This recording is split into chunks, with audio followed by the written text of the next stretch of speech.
पार्टियां जा रही हैं, ये जा रही हैं, मिल रहे हैं प्रधानमंत्री जी से, लेकिन होगा वही जो आरएसएस का एजेंडा होगा।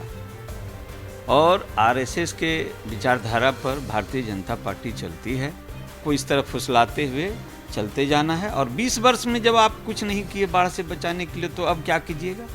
जो है आपराधिक घटनाएं जो बढ़ी है, जिसका डेटा आपको मिलेगा देखने पर, तो वो कहीं न कहीं पकड़ घटा है और वो पहले के बनिस्बत तो आंकड़ा बढ़ा है और उस पर काम करने की ज़रूरत है।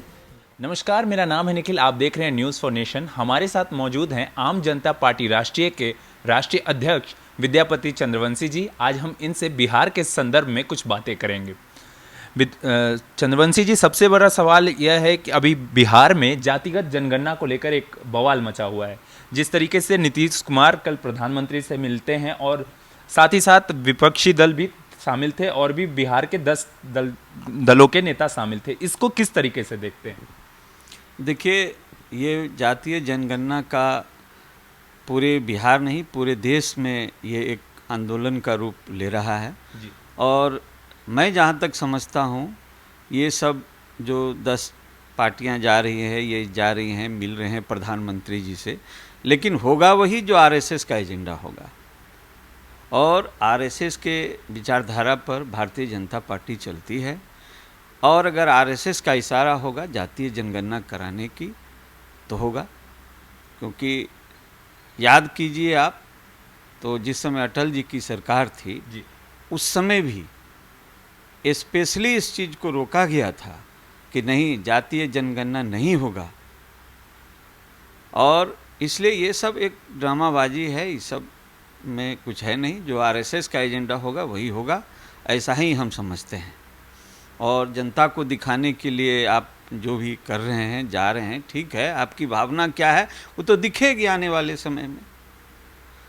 आपका कितना दबाव है, आप क्या कह सकते हैं, आप अंतरात्मा से क्या चाहते हैं, जातीय जनगणना हो ना हो। नीचे पायदान पर बैठे हुए गरीब गुरुओं की बात करने वाली जो पार्टियां हैं, वो क्या भावना लेके गई हैं, भीतर में क्या बात हुई है, वो खुल के आएगी बाहर। आपको क्या लगता है कुछ सकारात्मक नतीजा सामने आएगा? हमने कह दिया, आरएसएस का जो एजेंडा होगा वही होगा और उसके सिवा कुछ नहीं होगा। बात की जाए, बिहार अभी बाढ़ से प्रभावित है। बिहार पूरी तरीके से बाढ़ से ग्रसित है। अभी लगभग 16 जिले अभी भी ऐसे हैं जो बाढ़ से प्रभावित हैं। ऐसे में विपक्ष भी लगातार सवाल उठा रहा है कि जिस तरीके से सरकारें ज़मीनी स्तर पर काम नहीं कर रही, क्या कुछ लगता है इसको? देखिए, 15 साल लालू जी बिताए, 20 साल के सीढ़ी पर नीतीश जी भी चढ़ गए।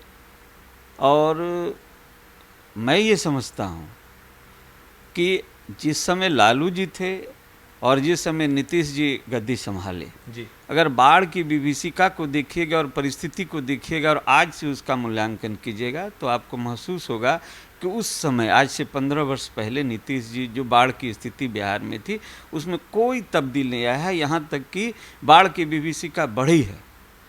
और जहाँ तक इस पर कुछ काम करने की जो ज़रूरत थी बिहार में, बिहार के लोगों को और गरीबों को बाढ़ से बचाने के लिए, इस पर लोगों ने काम नहीं किया है। केवल समय आने पर उसको पॉलीथीन, उसको थोड़ा बहुत अनाज दे करके काम चलाया गया है। और ये मान लिया गया है, सरकार मान लिया है कि ये बाढ़ आएगा और इसी तरह चलता रहेगा।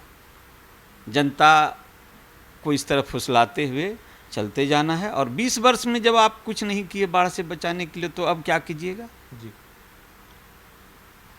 एक बड़ा सवाल आजकल अगर देखा जाए तो बिहार में आपराधिक मामलों में लगातार बढ़ोतरी हो रही है, इसको किस नज़रिए से देखते हैं? देखिए, जो नीतीश जी का जो पकड़ था जी, प्रशासन पर जो पकड़ था उनका, स्वाभाविक रूप से, और आंकड़ा बता रहा है कि घटा है। और जिसका ही परिणाम है कि आज जो है आपराधिक घटनाएं जो बढ़ी है, जिसका डेटा आपको मिलेगा देखने पर, तो वो कहीं न कहीं पकड़ घटा है और वो पहले के बनिस्बत तो आंकड़ा बढ़ा है और उस पर काम करने की ज़रूरत है। और आज भी अगर उस इच्छा शक्ति से काम किया जाए तो आपराधिक जो आंकड़ा है वो घटेगा, निश्चित घटेगा। लेकिन अभी तो राजनीति करना है, राजनीति करने के लिए राजनीति करना है। जो बिहार चलाने की बात थी वो उस समय बिहार चलाने की बात थी, अब तो राजनीति पर ध्यान है लोगों का। तो कहाँ वो मिलेगा गुड गवर्नेंस, ये वो कहाँ से मिलेगा? मैं नहीं समझता हूँ कि सिर्फ इच्छा शक्ति, अब राजनीति कुर्सी, और सिर्फ आप समझ सकते हैं कुर्सी की बात है जी। तो ये थे हमारे साथ चंद्रवंशी जी, जिन्होंने बिहार के मुद्दों पर काफ़ी खुलकर बात की। और भी अपडेट्स देंगे, बने रहिए न्यूज़ फॉर नेशन के साथ। धन्यवाद।